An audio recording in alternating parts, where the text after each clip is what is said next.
Hello guys, tuturo ako sa inyo.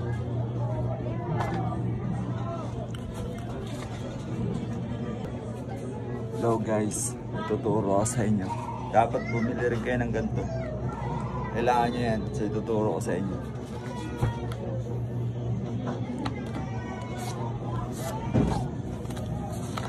Dito nyo siya ilalagay.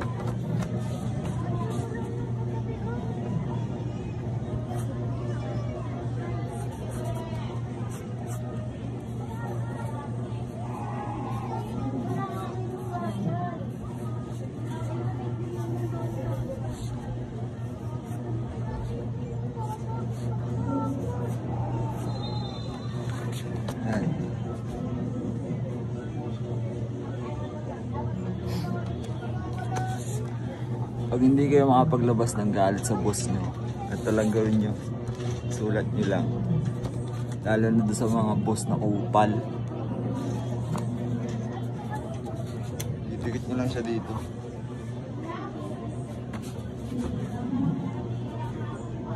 Alam ko marami sa inyo di makapagsalita, kaya idaan nyo na lang sa ganito, katulad ko. Siyempre hawak nila yung pera natin, di ba? Sa kanila tayo nagtatrabaho. Pag alam nyo may kupal na ang ginagawa, dito nyo na nailabas yung galit nyo, di ba?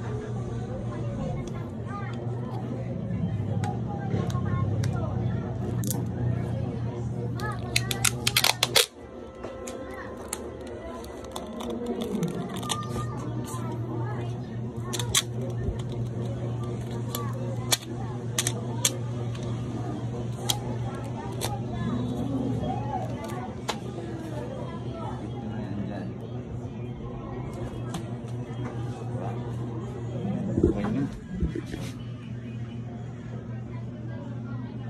O, diba? Tsaka nyo bakbakan.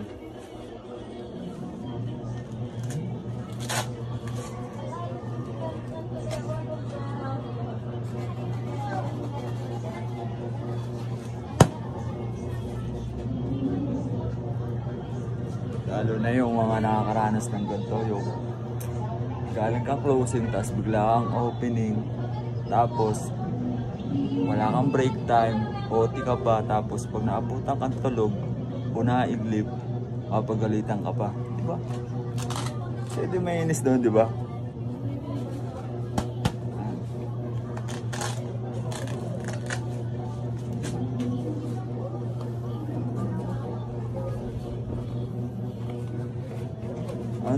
Anong tingin nila sa atin? Hindi natutulog. Kaya yung iba natututulog siya. Para matapos lang yung duty nila. Di sila maabutang tulog, di ba? Yung iba lang ha. Yan, pagbubakbakan. Di ba? Bagsak agad. Yun lang. Peace. Haha.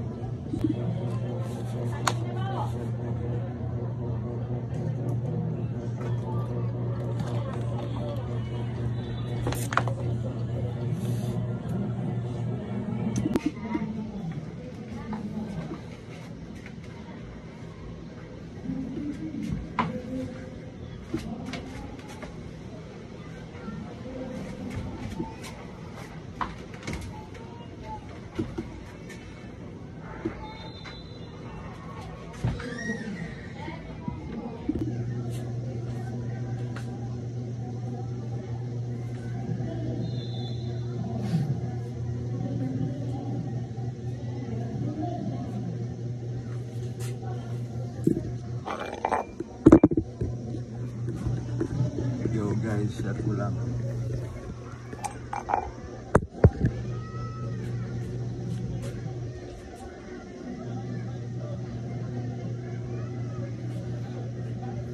Para sa tao may pangarap, unang-una talaga ang disiplina. Kailangan mo munang ayusin yung mga tagas mo. Tulad ng pag may bisyo ka, alam mo yun, gets mo ba yun? Yung parang ang daming natatapon na blessing pag pumasok na sa'yo yung blessing. Kasi may tagas ka pa, di ba?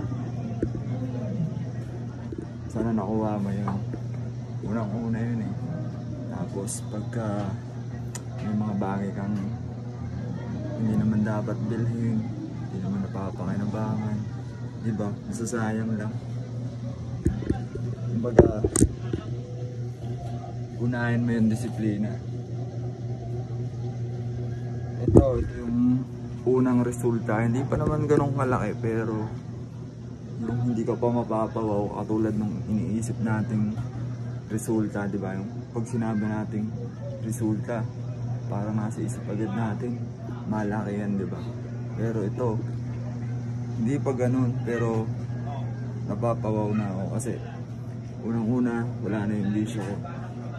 Wow, kasi na dapat yung perang ilalaan ko sa bisyo, na ilalaan ko pa sa maganda. Alam niyo yun? Yung mga dating hindi ko, ay parang nasa-short ka sa kabilang banda kasi unang-una may pinagkakagastusan kang iba na hindi naman napapakinabangan, which is kinakasira mo pa. Tulad ng mga issue nga, yun number 1 issue sa akin kasi basta kailangan mo munang aralin talaga ng mabuti yung disiplina, kung paano disiplinahan yung sarili mo. Hindi ko alam kung hanggang saan ako dadalhin nito, pero ang sarap ng ipagpatuloy. Yun lang, share ko lang. Magandang hapon sa inyo. Peace.